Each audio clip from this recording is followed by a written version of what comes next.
it's Miss Carlye, and I'm here for another First Chapter Friday. So, the book I have today is called White House Clubhouse. It is about two girls whose mom just became the President of the United States. So they're living in the White House now, and they're kind of not allowed to leave because they have security all around them. They want to keep the girls safe. And they're kind of getting a little tired of being followed by security. So one day, they actually find a secret portal that was like created with the past kids of past presidents. And they're kind of transported back into the time of President Teddy Roosevelt. And they meet Teddy Roosevelt's kids. So they go on an adventure with them to help save California's redwood forest. But we are going to start with part of the first chapter because the first chapter is kind of long. So we're just going to start at the beginning, read the first couple pages of chapter 1. So chapter 1 is called The Tree. Marissa felt a tap on her elbow. She tried to ignore it. The equations on the board made no sense. She felt so behind. New math, new school, new city, new house. And not just any house, the White House. Washington, D.C. was colder than California. Moving right after a blizzard didn't help. They had to bring in bulldozers to move the snow for Mom's inaugural parade. That was January. Now it was March. The cherry blossoms were still frozen. Another tap. Liza was trying to pass a note. Liza was okay, Marissa guessed. She didn't act weird around Marissa like the other 5th graders. She didn't care that Marissa's mom was the president. She never giggled and pointed when Big Dan peeked in the window of the class door to make sure Marissa was still breathing. She didn't ask why Marissa wasn't allowed to eat school lunch or trade food or treats. Marissa nervously tugged at the red and black friendship bracelet on her wrist, the one Emily gave her back in Sacramento before the big move. Emily had a bracelet just like it, but she wasn't wearing it in her latest posts.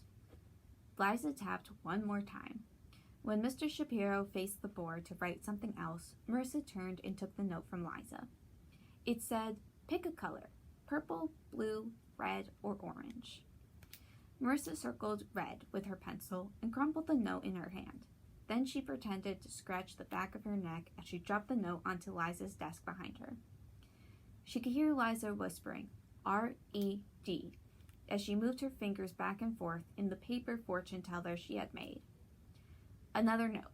Please pick a number. 1, 3, 5, or 7. Marissa circled 7 and dropped it back. She heard the 4 points of Liza's fortune teller rustle back and forth 7 times. 6, 4, 2, or 8, read another note. 8, Marissa wrote back. She heard Liza opening one of the corners and smoothing out the paper. Liza leaned forward and slid the open fortune teller under Marissa's arm onto her notebook. Marissa looked down and read her fortune. You will go on a crazy cool adventure. Marissa rolled her eyes. Marissa was so tired of everyone saying things like that to her and her younger sister Clara. Living in the White House must be such an adventure. More like permanent detention. Every minute of every day, Marissa was being watched. Going to the mall, now that would be an adventure. She hadn't done that since Christmas. Walk down the street by herself? Not in over a year. A moment later, a piece of paper poked her elbow. Liza, Mr. Shapiro barked from the front of the class. How many times have I told you not to pass notes? Stammered Liza. It was me, said Marissa. I started it. Oh, said Mr. Shapiro, sounding surprised and flustered. Well then, please don't. The bell rang and the class exploded into noise.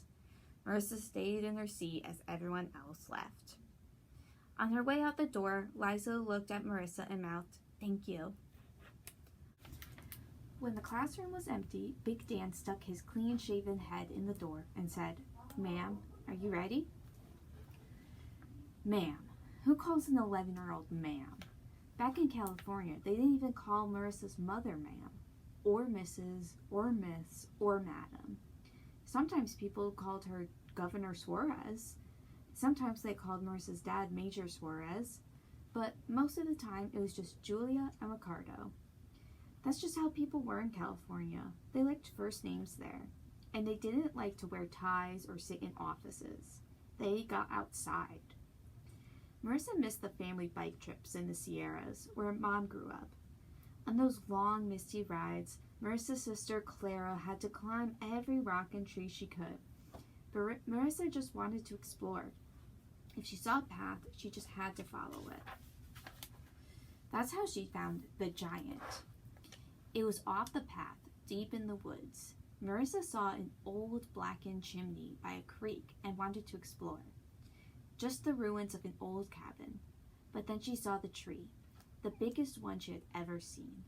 She ran up for a closer look and found herself in front of a wall of rippled bark so wide she couldn't take it all in. A tree so tall its branches seemed to brush against the clouds. At the top was a thick crown of green, so old it seemed to be whispering secrets from centuries back as the mountain wind passed through it.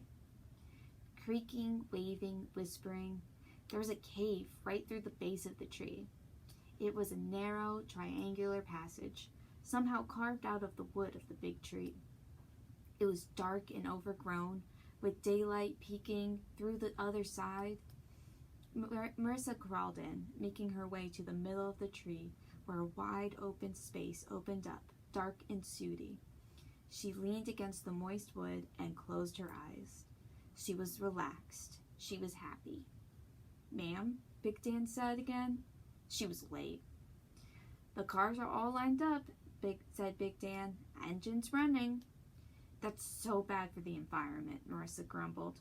"That's why I said it, ma'am," Big Dan said with a little smile. "I knew it would get you moving." Alright, so that is part of the first chapter of this book. If you want to figure out what happens next, how they get back into time and meet Theodore Roosevelt's kids, then you can call us. We can set this book aside for you. You can come in to the library and pick it up.